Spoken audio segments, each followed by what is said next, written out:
All right, guys, this is our very first #1 marked up the history, the origin story podcast. We're doing this so that people can find out who we are, why we're doing this, where the idea came from. I'm Christopher, one of the founders here. I'll throw it to Brian. Yeah, Brian, one of the co-founders, along with Chris and Harry. Yeah, and I'm Harry, and I'm one of the co-founders here at MarkedUp. All right, sweet. So we wanted to give everybody a chance to understand how this whole thing came together. And I think it was about Christmas 2023, Harry. A while ago now. My son and my wife and I, we went back to visit our family in Australia. Harry's based in Sydney. And he was complaining to me about how I encouraged him to go do a construction management degree at the University of New South Wales. We're both at the same school. We both went to the same university. And so why don't you take us, what was going on, Harry? What happened?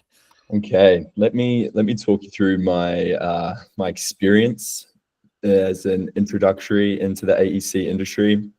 So I was my first year uni, and I got a cadetship with a tier 1 builder, and I was ecstatic. You know, this was like the highlight of my life so far. You know, I was really excited to get into the industry, of course. And I learned. How old were you? How old were you roughly? 20. Young buck. Yeah, young buck. So yeah, got in there. You know, had a great time, but really spent a lot of time behind the computer. And you know, some of the days 10, 12 hours long, just reviewing drawings, and it kind of really got to me. You know, I was sitting there with my 2 screens, clicking around, going between call out to detail, verify, put on my little notepad, check. Or I'd be going to the door schedule. I'd find all the doors, check. You know, I started to get really frustrated with this process. And this was, I remember quite clearly, we're in Byron Bay, sitting on the deck of our Airbnb, Chris and I was ranting about this. Like, this is ridiculous. I'm wasting a lot of time. I'm not learning other parts of my course, which could be critical. And is there a way we could get around this? That's when Chris, for the better or worse, said, let's try do something about this. And MarkedUp was born. A few months later, and here we are.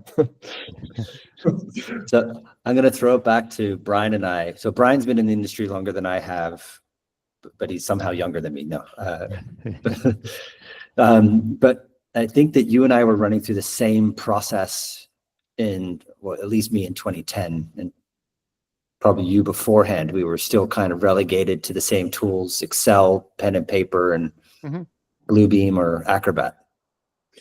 Yeah, definitely. And I think part of it too is that as a young engineer, it was ingrained in me that projects just have problems and you just deal with them instead of getting ahead of them and vetting them out before you go and do something, go and add value to the client. So I think a lot of it has to do with the mindset. It's just expected. Harry, you're expected to go through the door schedule, check, which is probably the best way to do it. But why not have something scrub it first before you go through it? That way it's much cleaner, it's much faster. You already know what you need to do instead of trying to vet out the issues. And then all of a sudden we have this, domino effect of RFIs, possible change orders, possible schedule delays, possible, other issues in the field that are caused by just, I don't want to say poor drawings because it's a little unfair, but they're complicated and they have a lot of parts in it. So it takes a lot to go through the drawings and make sure they're, clean, and make sure they're ready for the next person who needs to use them. So yeah, so essentially it's ingrained. It's just projects will have problems. We deal with them when we get there, and then we move on. That's just how it is. And so being able to take a step back and look through them first is kind of an anomaly, because most people are not working on the project until they're shipped to the job to go work at it. Mm-hmm. I think what's interesting about this, and my own experience, is, again, starting my career in 2008, working for Vico and a Vico reseller in Australia at the time. I was like, this is so obviously going to go become a BIM world. Everything's going to be BIMmed. Like, this is nearly 20 years later, and 2D is just as important, if not more important than it was then. And Brian, you'll probably appreciate this as to the why. Bill and Todd from ReadyCheck, in their book, there's a section about what it takes to properly review and coordinate one single page, one single sheet.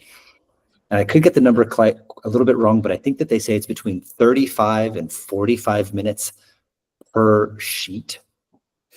So if just take 100 sheets, like that's a week, like more than a week of time. That's like 45 hours of time. And that, any engineer, any project manager, they're just not going to invest that level of effort. And if they do, they're not going to focus on what we describe as the boring stuff, or what the ReadyCheck book describes as the surface and subsurface issues. These are little things that you trip over. They're going to go focus on what they should, which is the super high complex constructability stuff. Yeah. And you think about a drawing set, and when they go through an update, remember we talked to a bunch of architects who spend all their CAs or all their design money up front just to get a set of drawings out, because everybody's fast paced, they want it now. And then something happens where you change one thing, and then if it's a trickle down effect where it changes all the MEP design, there's a lot of parts that need to be adjusted, and oftentimes it just doesn't happen. And that's one of those, those could be a lot of surface level issues, but it's something that somebody's going to trip up on when they look at the drawings or go to bid or go to build.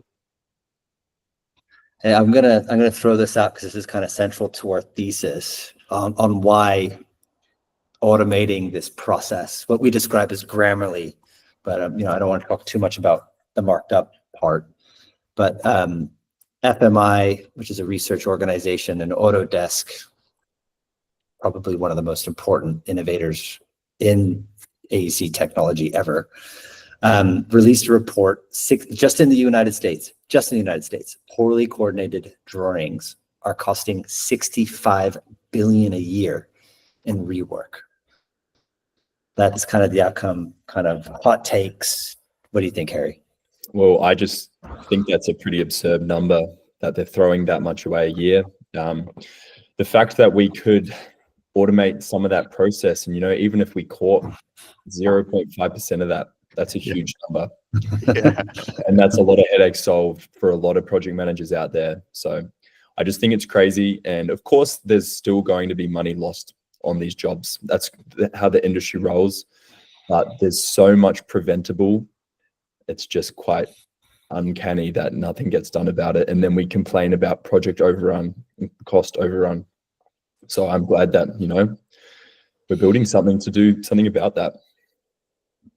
What do you think, BK? Yeah, I would say 65 billion, it's a huge number, obviously, but almost seems low compared to, a lot of the issues we've seen. And, they compile so much and so fast that I would imagine that 65 billion gets eclipsed pretty easily. But people just don't realize it because that's just how construction is done nowadays. I'm going to sound a little bit like a broken record, but projects have problems and we just deal with them, and that's just how it is. So some of the things that don't get quantified, in my opinion, are time that we spend trying to find those issues, that we shouldn't realistically be doing that. It's our job to be problem solvers. But could you imagine if we didn't have those issues and we could just focus on adding value for the client? It just makes those jobs that much smoother and easier and keeps them on budget. Hey, PK, if I can pick on you a little bit, your business is checking plans for people. Like, that is your day in, day out. Yeah. I'm curious, you've shared with me, and sorry, that convincing people to do this is hard, but then they get the results and they're like, why didn't I do this before? Yeah. Well, I think part of the struggle is nobody budgets for checking plans. The owner expects the architect to do it. Architect does their job, but again, they have a lot of moving parts to manage in their drawings. And sometimes little things change, and those domino effect items don't get changed. And that causes a little bit of a problem. But then if there's problems in those drawings, the GC's got to manage it. And then, they're trying to bid projects so fast, and because the owner wants them so fast, they don't have time to check drawings. So it's some of it's a timing effort. Architects don't want to pay for the added service because they do it internally. GCs don't necessarily want to pay for it because they may not have the job yet. So it's money that they might not get back. So it's a tough one. But yes, they see value as soon as it's done because nobody has time to do the plan check. So yeah, so MarkedUp works in great because it's a lot cheaper than I am to look at the drawings, and it's a lot faster, to be honest. So yeah, I'm gonna share a story. I was I worked at a company called Vico Software and Trimble that acquired us, and one of our big things was delivering VDC services for folks, and we used to do this constructability review. And I caught up with an old friend of mine. His name is Akash. He's one of the co-founders at another great AEC tech company called Plannerly with Clive Jordan. Anyways, I was telling Akash what we did and how we did it, and he goes, "I don't think you remember, Chris, but nearly like these 100-page reports that we used to produce, he's like 80% of them were like bad call outs and like bad like tag to schedule associations." He's like, that was like typically always the stuff that we caught. And I just thought very interesting kind of piece of feedback from him. So yeah, it's believable. So I think that's why we focused a lot on call outs, is because there's tons of them on a job, and yeah, seriously, to be honest, there's many of them that we find wrong. All right, last topic before we shut this thing down. We've spoken with, I don't know, 300 plus people over the last year. I'll start with you, Harry. What's the things that you're hearing the most? What are you hearing most from our AEC peers? Well, I guess a lot of positivity, which is great. But what I'm also hearing a lot is that time has become such a valuable thing in the construction industry, and it seems like no one ever has enough.